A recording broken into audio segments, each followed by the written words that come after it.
Draw on top of live video and take a snapshot with the Annotation tool in Visualizer for Chromebook. To access the Annotation tool, locate the pen icon located to the left of the action button. Click on it and you'll be able to annotate on top of your live video.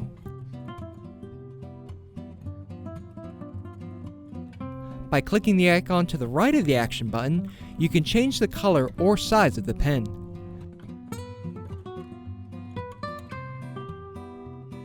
To erase, click on the icon to the far right of the action button to use the eraser tool.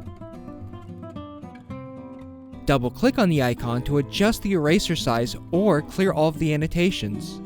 When you're ready, click the action button to capture a snapshot of your live feed and annotations. Turn off the annotation mode by clicking on the pen icon again. You can review your captured snapshot by clicking the gallery mode to the left. Double-click the snapshot to view it. By clicking the icons in the lower right, you can rotate the image, save as a PDF, save as a JPEG, or delete the image. For more information, visit us at IPEVO.com.